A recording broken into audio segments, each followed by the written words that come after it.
জীবনে হবে কি তোমার দিদার ইয়া রাসূলুল্লাহ, জীবনে হবে কি তোমার দিদার ইয়া রাসূলুল্লাহ। এ আশায় রয়েছি আমরা গুনাহগার ইয়া রাসূলুল্লাহ। এ আশায় রয়েছি আমরা গুনাহগার ইয়া রাসূলুল্লাহ। জগতে যেদিকে তাকায় দরদি আপনার মতো আর তো কেহ নাই। জগতে যেদিকে তাকায় দরদি আপনার মতো আর তো কেহ নাই।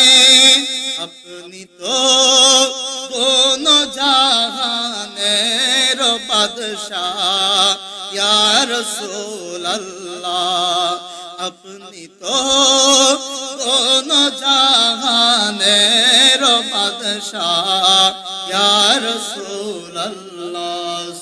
আমার নবীর এই আজমত যতক্ষণ থাকবে, আল্লাহর রহমত যতক্ষণ রয়েছে, আমার নবীর উপস্থিতিও ততক্ষণ রয়েছে। সুবহানাল্লাহ। কারণ আমার নবীকে আমার আল্লাহ রহমত হিসেবে পাঠিয়েছে। সেই সুবাদে আমাদের এক নম্বর আকীদা হচ্ছে সমস্ত হায়াত, মওত, দৌলত, রিজিক আল্লাহর যা কিছু রয়েছে সমস্ত কিছু আল্লাহর ইশারায় পরিচালিত হয়। আর আল্লাহ যাকে চান তাকে সম্মানিত করেন, আর আল্লাহ যাকে চান তাকে অপদস্থ করেন। ঠিক না? কুলিল্লাহুম্মা মালিকাল মুলকি তুতিল মুলকা মান তাশা ওয়া তানজিউল মুলকা মিম্মান তাশা ওয়া তুইজ্জু মান তাশা ওয়া তুযিল্লু মান তাশা। আমার আল্লাহ যাকে ইচ্ছা তাকে ইজ্জত দান করেন। সবাই সুবহানাল্লাহ। ওয়া তুইজ্জু মান তাশা ওয়া তুযিল্লু মান তাশা বিয়াদিকাল খায়র ইন্নাকা আলা কুল্লি শাইইন কাদির। তুলিজুল লাইলা ফিন নাহারি ওয়া তুলিজুল নাহারা ফিল লাইল ওয়া তুখরিজুল হাইয়া মিনাল মাইয়িতি ওয়া তুখরিজুল মাইয়িতা মিনাল হাইয় ওয়া তারযুকু মান তাশাউ বিগাইরি হিসাব। উচ্চ আওয়াজে বলে সুবহানাল্লাহ। তাহলে আল্লাহর ইচ্ছা, আল্লাহ দিনকে রাত বানান, আবার রাতকে দিন বানান। ঠিক কিনা? কোন ব্যক্তির কোন সাধ্য আছে যে দিনকে রাত বানানো, রাতকে দিন বানানো? সাধ্য আছে কারো? সাধ্য নাই। আবার বলেন যে আমি মৃত থেকে জীবিত বের করি, মৃত থেকে প্রাণহীন সৃষ্টি থেকে প্রাণওয়ালা, প্রাণ সঞ্চারিত সৃষ্টিকে আমি বের করি। ওয়া তুখরিজুল হাইয়া মিনাল মাইয়িতি ওয়া তুখরিজুল মাইয়িতা মিনাল হাইয়। আমি জীবিত থেকে মৃত বের করি এবং মৃত থেকে জীবিত বের করি। প্রাণহীন সৃষ্টি থেকে প্রাণ সঞ্চারিত সৃষ্টিকে বের করি। আবার প্রাণ সঞ্চার ওয়ালা সৃষ্টি থেকে প্রাণহীন সৃষ্টি আমি বের করি। এটা আমি আল্লাহর একমাত্র ওয়াহদানিয়ত, উলুহিয়ত, এটা আমি আল্লাহর পরিচয়। সবাই সুবহানাল্লাহ। আমি আল্লাহর রুবুবিয়তের পরিচয়। এই কাজগুলো করতে আমার কোনো কারো কাছ থেকে পরামর্শের কোনো দরকার নাই। আমার যা ইচ্ছে, যেভাবে ইচ্ছে আমি সেভাবে করি। ইন্নাল্লাহা আলা কুল্লি শাইইন কাদির। দুনিয়ার মধ্যে যত শক্তিওয়ালা, শক্তিবিহীন যত সৃষ্টি রয়েছে, একদিকে যদি আমি একটু চিন্তা করি, সেখানেও দেখা যায় যে জ্ঞান যার ভিতরে একটা শ্লোক আছে, জ্ঞানই শক্তি। ঠিক না? জ্ঞানই শক্তি। জ্ঞানের অপর নাম হচ্ছে শক্তি। অনেকে এই শক্তি প্রয়োগ করে আমার নবীর আজমতের চাদর ধরে টান মারে, অর্থাৎ আমার নবীকে খাটো করার জন্য, আমার নবীকে খাটো করার জন্য, আমার নবীর আজমতকে খাটো করার জন্য এই জ্ঞানের শক্তি দিয়ে টান মারে। তো আমার আল্লাহ এই শক্তিওয়ালাদেরকে বলেন ইন্নাল্লাহা আলা কুল্লি শাইইন কাদির। ভুলে গিয়েছে নিশ্চয়ই আমি আল্লাহ হলাম সর্বশক্তিমান, সবাই সুবহানাল্লাহ। আমি আল্লাহ সর্বশক্তিমান। সুতরাং তোমার এই শক্তি কোনো কাজে আসবে না। এই কথা বুঝাতে চেয়েছি যে এই শক্তি দ্বারা আমার নবীর আজমতকে খাটো করার জন্য, একটা গণ্ডির ভিতরে নিয়ে আসার জন্য অনেকেই অপচেষ্টা করে যায়, কিন্তু আমাদের সেদিকে লক্ষ্য না। আমাদের লক্ষ্য হচ্ছে ইন্নাল্লাহা ওয়া মালাইকাতাহু ইউসাল্লুনা আলান নাবিয়্যি ইয়া আইয়ুহাল্লাযীনা আমানু সাল্লু আলাইহি ওয়া সাল্লিমু তাসলিমা। উচ্চ আওয়াজে বলুন সুবহানাল্লাহ। اللهم صل على سيدنا محمد صلى الله تعالى عليه وسلم وعلى آل سيدنا محمد وعلى آله وأصحابه وبارك وسلم। উচ্চ আওয়াজে বলুন সুবহানাল্লাহ। আমাদের ওইদিকে যাওয়ার দরকার নেই। আমার আল্লাহ বলেন আমার নবী মৃত না, আমার নবী হচ্ছে জীবিত। আর যদি মৃত হতেন তাহলে রহমতের যে মকাম, রহমতের যে ধারা, এটা তো বন্ধ হয়ে যেত। এটা কি হয়ে যেত? বন্ধ হয়ে যেত। কারণ মানুষ যখন মারা যায় তখন তার কোনো কার্য, তার কোনো কর্ম পরিচালনা হয়, তার দ্বারা কোনো কর্ম সাধিত হয় না, অথবা তার থেকে কেউ উপকৃত হয় না, আবার তার থেকে কেউ ক্ষতিগ্রস্ত হয় না। তিনি কারো উপকার কিংবা ক্ষতি করার ক্ষমতা রাখে না। কিন্তু আমার আল্লাহ বলেন, আমি আল্লাহর কুদরতের বলে আমি যাকে বলিয়ান করি, ক্ষমতাবান করি, তাদেরকে এমন ক্ষমতা আমি আল্লাহ দান করে দিই, দুনিয়ার জগতে থাকাকালীন তারা বাদশা, কিন্তু তারা পর্দা করার পরে দুনিয়ার জমিন থেকে ইন্তেকাল, মওত মানে নিঃশেষ হয়ে যাওয়া, আর ইন্তেকাল মানে স্থান পরিবর্তন করা। স্থান কি করা? পরিবর্তন করা। দুনিয়ার জমিন থেকে যারা আখিরাতে চলে আসে, স্থান পরিবর্তন করে তারা এই দেশে আসার পরে তাদের আরো ক্ষমতা বেড়ে যায়, তারা দুনিয়া এবং আখিরাতের মধ্যে তারা বাদশাহী করে। আরো আসতে বলি। সুতরাং আমার নবী জন্ম হয়েছে, আমার নবীর সৃষ্টি হয়েছে বাদশাহীর মাধ্যমে। তিনি দুনিয়াতেও বাদশা, তিনি আখিরাতের মধ্যেও বাদশা। সুবহানাল্লাহ। তিনি দু জাহানের বাদশা, তিনি দু জাহানের বাদশা। সে বাদশার সাথে দিদার পাওয়ার আমাদের মন চাই কি চাই না? আল্লাহ পাক সবার আরজি কবুল করুক, সবাই বলে আমিন। সবার যেন পীর মুর্শিদ হযরত মুশকিল কুশা হাজত রওয়া শাহ সুফি সৈয়দ মাওলানা আহমদুল হক শাহ কুলিল ভান্ডারী কদ্দাসা সিররুল আজিজ, আল্লাহর মকবুল ওলির উসিলায় যাতে সকলের দিদারে মুস্তাফা নসিব হয়, সবাই বলে আমিন। সুতরাং মুসল্লিন কিরাম, বলতে চেয়েছি তাকে বাদশাহী দান করেছেন কে? বাদশাহী দান করেছেন দুনিয়ার নামদারি বাদশাহ যারা, যেমন সৌদি আরবের মধ্যে বাদশাহ আছে, এই বাদশার একটা ভূখণ্ড আছে, নির্দিষ্ট একটা গণ্ডি সীমানা। আর আমার আল্লাহ বলেন, আমি যাকে বাদশাহী দান করেছি তার কোনো গণ্ডি সীমানা নাই।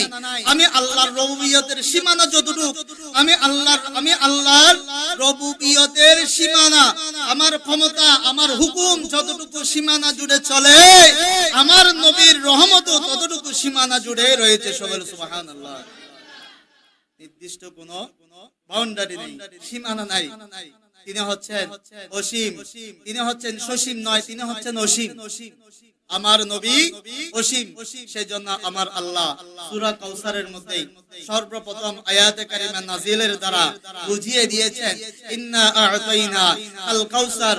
ও বান্দা, তোমরা কেউ আমার নবীকে নির্দিষ্ট একটা ভূখণ্ডের মধ্যে, নির্দিষ্ট একটা সময়ের জন্য, নির্দিষ্ট একটা জায়গার জন্য আমার নবীকে নির্ধারণ করে নিও না। আমার নবীর মহানত্ব যতটুকু, তোমাদের ঈমানকে তত মহান করে যদি আমার নবীকে বিশ্লেষণ করতে পারো, আমার মাহবুব নবীকে যদি জানতে পারো, বুঝতে পারো, তাহলে নিশ্চয় তোমরা ইয়া আইয়ুহাল্লাযীনা আমানুর হকদার হয়ে যাবে। সুবহানাল্লাহ। তোমরা ইয়া আইয়ুহাল্লাযীনা আমানুর অন্তর্ভুক্ত হয়ে যাবে, তোমরা নিশ্চিত তোমরা ঈমানদার হয়ে যাবে। সুবহানাল্লাহ। তাহলে আমার নবীকে আমরা সসীম মানবো নাকি অসীম মানবো? নবীর দিক থেকে তিনি অসীম, আল্লাহ হচ্ছেন রবের দিক থেকে অসীম, আর আমার নবী হচ্ছেন আল্লাহর দেয়া নিয়ামতের দিক থেকে অসীম। সবাই সুবহানাল্লাহ। এটা কোন পৃথিবীর কোন ব্যক্তির কৃত্রিম কোন কথা নয়, এগুলো হচ্ছে আমার আল্লাহর ইচ্ছা আর আমার আল্লাহর বাণী। সবাই সুবহানাল্লাহ। সুতরাং আল্লাহ পাক আমাদের সকলকে বুঝার তৌফিক দান করুন। এমন নবীর মিলাদে আমরা খুশি নাকি বেজার? এমন নবীর মিলাদে আমরা খুশি নাকি বেজার? দেখি কে কে বেজার হাত উঠান, কে কে খুশি হাত উঠান। আল্লাহ পাক আমাদের সকলকে মিলাদুন নবীর জন্য কবুল করুক। সবাই বলে আমিন। সুতরাং মিলাদুন নবী এটা কোন ব্যক্তির সৃষ্টিকৃত কোন জিনিস নয়, কোন অনুষ্ঠান নয়, এটা হচ্ছে আমার আল্লাহর অনুষ্ঠান। ইন্নাল্লাহা ওয়া মালাইকাতাহু ইউসাল্লুনা আলান নবী। এখানে আল্লাহ, ফেরেশতা এবং বান্দা তিন শ্রেণীর জাতের কথা এই আয়াতে কারিমের মধ্যে উল্লেখ রয়েছে। যে আমার আল্লাহ বলেন আমি আমার নবীর উপর দরুদ পড়ি, ফেরেশতারা বলেন আমি আমার আল্লাহ বলেন আমি ফেরেশতাদেরকে নিয়ে দরুদ পড়ি। তাহলে আল্লাহও দরুদ পড়ে, ফেরেশতাও দরুদ পড়ে, সালাতু সালাম বলে, এবং এরপরে গিয়ে আমাদেরকে বলতেছেন ইয়া আইয়ুহাল্লাযিনা আমানু সাল্লু। সবাই সুবহানাল্লাহ। তোমরাও দরুদ পড়ো, তোমরাও আমার মাহবুব নবীর প্রতি সালাত ও সালাম প্রেরণ করো। এখন মুফাসসিরিনে কেরাম এই আয়াতে কারিমের বিশ্লেষণ করতেছেন, আমার আল্লাহর পক্ষ থেকে দরুদ সালাত ও সালাম মানে আমার আল্লাহ অন্য কোন ইবাদত বندگی করে না, সব ইবাদত বندگی সমস্ত কিছু বান্দাই করে, কিন্তু আমার আল্লাহ একটা ডিউটি করে, একটা কাজ করে, সেটা হচ্ছে আপন মাহবুবের প্রেমে সিক্ত হয়ে আশিক মাশুকের প্রেম সঞ্চারিত করে। সবাই সুবহানাল্লাহ। তো আল্লাহর পক্ষ থেকে যখন দরুদ সালামের অর্থ উঠে, এই দরুদ আল্লাহর দরুদ সালামের অর্থ হচ্ছে আমার নবীর প্রেমে সিক্ত হয়ে আমার নবীর শানকে বৃদ্ধি করে দাও, আমার নবীর শানকে, আজমতকে, মকামকে বৃদ্ধি করে দেওয়া। আর যখন ফেরেশতাদের পক্ষ থেকে যখন এই দরুদ সালামের অর্থ উঠে, তখন ফেরেশতাদের পক্ষ থেকে দরুদ সালামের অর্থ দাঁড়ায় যে ফেরেশতারা আল্লাহর মাহবুব নবীর উম্মতের পক্ষ থেকে তওবা ইস্তেগফারের মাধ্যমে আমার নবীর মাকামিয়ত বৃদ্ধির জন্য আপন রবের কাছে প্রার্থনা করা। সুবহানাল্লাহ বলবেন। ফেরেশতাদের দরুদ সালামের অর্থ দাঁড়ায় যে আমার নবীর জন্য দোয়া করা, নবীর মাকামিয়ত বৃদ্ধির জন্য, নবীর শান, মান, আজমত, ইজ্জত, নিয়ামত, বরকত এগুলো বৃদ্ধির জন্য ফেরেশতাদের দরুদ সালামের অর্থ দ্বারা এগুলো বৃদ্ধির জন্য দোয়া করা। সবাই সুবহানাল্লাহ। আর আমার আল্লাহ বলেন ও বান্দা ইয়া আইয়ুহাল্লাযিনা আমানু, এখানে ইয়া আইয়ুহাল্লাযিনা কাফারু বলা হয় নাই, ইয়া আইয়ুহাল্লাযিনা আমানু কুরআনুল কারীমের মধ্যে এটা বারবার উল্লেখ হয়েছে। ইয়া আইয়ুহাল্লাযিনা আমানু, ইয়া আইয়ুহাল্লাযিনা আমানু তুবু, ইয়া আইয়ুহাল্লাযিনা আমানু সাল্লু, ইয়া আইয়ুহাল্লাযিনা আমানু কুতিবা আলাইকুমুস সিয়াম। আমানু বারবার বলা হয়েছে, কিন্তু কুরআনুল কারীমের মধ্যে ইয়া আইয়ুহাল্লাযিনা কাফারু লা তা'তাযিরুল ইয়াওমা, ইয়া আইয়ুহাল্লাযিনা কাফারু এসেছে একবার। তো এই জায়গার মধ্যে আমার আল্লাহ কাফেরদেরকে ডেকে বলে নাই ইয়া আইয়ুহাল্লাযিনা কাফারু, না বলে আমার আল্লাহ বলেছেন ইয়া আইয়ুহাল্লাযিনা আমানু, ও আমার বান্দাগণ তোমরা যারা আল্লাযিনা আমানু ওয়া কানু ইয়াত্তাকুন, তোমরা যারা আমি আল্লাহকে খৌফ করো, ভয় করো, আমি আল্লাহর ভয় তোমাদের ভিতরে যাদের অন্তরে রয়েছে, এবং যারা কুল ইন কুনতুম তুহিব্বুনাল্লাহ ফাত্তাবিউনি ইউহিব্বুকুমুল্লাহ, যারা আমার নবীকে সর্বোচ্চ মহব্বতের মাধ্যমে আমি আল্লাহর রেজামন্দি কামনা করে, আতিউল্লাহ ওয়া আতিউর রাসূল, আমি আল্লাহর দেখানো পথ, আমি আল্লাহর আনুগত্য যারা করে, ওয়া আতিউর রাসূল, এবং আমার মাহবুব নবীর আনুগত্য যারা করে, তাদেরকে আমি আহ্বান করতেছি ইয়া আইয়ুহাল্লাযিনা আমানু, তারা হচ্ছেন সর্বোৎকৃষ্ট ঈমানদার, তারা হচ্ছেন সর্বোৎকৃষ্ট ঈমানদার, তারা হচ্ছেন সর্বোৎকৃষ্ট ঈমানদার। ইয়া আইয়ুহাল্লাযিনা আমানু সাল্লু সাল্লু সাল্লু, তোমরা সবাই মিলে আমার নবীর নিয়ামত, আমার নবীর উপর যে নিয়ামত, বরকত, রহমত, আজমত, ইজ্জত আমি আল্লাহর তরফ থেকে যতগুলো মাকামিয়ত আমি আল্লাহ দিয়েছি, সমস্ত মাকামিয়ত গুলোর প্রশংসা তোমরা করতে থাকো। আরো জোরে বলি।